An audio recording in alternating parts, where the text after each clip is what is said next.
In this video, we're going to go through a CFA Level 1 style question on changes in accounting policies versus changes in accounting estimates. And this one comes with a little bit of a catch. It's not as easy as it may seem at first sight. So if this is something you want to get right in the exam, keep watching and let's get solving. Now, this is the question that I want you to have a go at. Which of the following is most likely to be applied retrospectively? A change from the straight line to accelerated method in depreciating an item of PPE, property, plant and equipment. Increasing the amount of doubtful debt allowance in respect of a client account, or a change from the FIFO method to the average cost method in accounting for a company's inventory. So let's start with a little theory.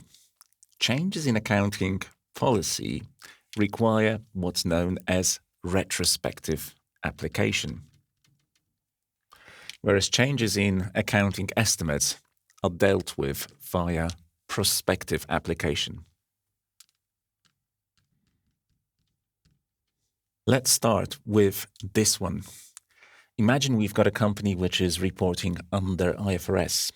And if you've done any studies on the cash flow statement under IFRS, you'll probably know that IFRS offers certain choices with respect to where specific items are reported. For example, interest received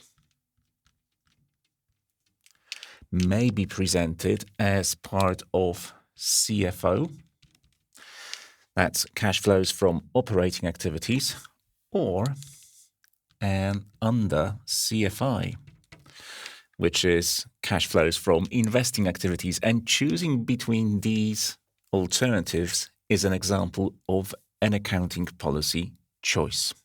So let's imagine that a company has historically been reporting interest received as part of cash flows from investing activities, and that it now wants to, in 2022, change to the alternative approach. Doing this would constitute a change in accounting policy and would therefore need to be applied retrospectively.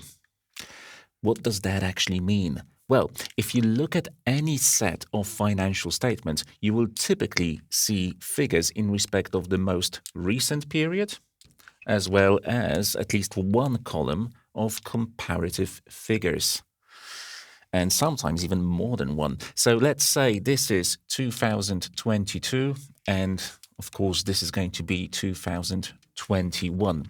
Retrospective application means that interest received would need to be presented as if the changed policy had been in place throughout the entire period presented in 2022 and in 2021. And if more historic periods were presented, those figures would need to be adjusted as well. On the other hand, when a company simply changes an accounting estimate, say it reassesses the probability of winning or losing a legal dispute, or perhaps changes its expectation of how long a long-term asset is going to be used, the results of such changes are presented prospectively, meaning they only affect the figures reported in respect of the period in which that change is made, and naturally future periods as well. But we do not go back and we do not make any adjustments to prior period numbers. So let me stress over here that changes in estimates are synonymous with changes in expectations regarding the future. So what this question boils down to is identifying which of these statements represents a change in accounting policy and which is a change in estimate. So let's start with the easy one, B, increasing the amount of doubtful debt allowance in respect of a client account. Well, the only reason why you would actually do this is because you have changed your assessment or expectation of how likely it is that the client will pay you or not. And that is naturally a change in accounting estimate and should be accounted for prospectively. So let me put B down here. How about A? A change from the straight line to accelerated method in depreciating an item of PPE, property, plant and equipment. Well, this one is potentially tricky, and in fact, many candidates in the CFA Level 1 exam get this wrong because they assume that A is an example of an accounting policy change, which it isn't. Let me show you a quote from the Level 1 curriculum. This is actually taken from the reading called Understanding Income Statements. The method used to compute depreciation should reflect the pattern over which the economic benefits of the asset are expected to be consumed. In a nutshell, if you've got an asset which you think is going to provide you with benefits in a more or less linear way, like this, you ought to depreciate it using the straight line method. On the other hand, if the asset is likely to give you more benefits early on and less in subsequent periods, the obvious choice would be accelerated depreciation. Is a company allowed to change the method in which it depreciates an asset? Of course it is.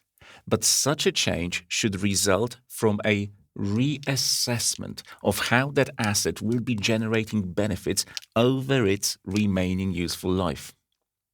A change of expectations regarding the future, and as such, it represents a change in accounting estimate and should be accounted for prospectively. So A goes over here.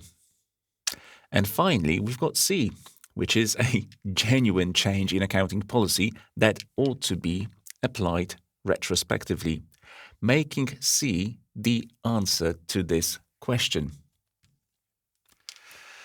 And in fact, a change from one inventory costing method to another, such as from FIFO to average cost, is the principal example of accounting policy change provided in your Level 1 curriculum.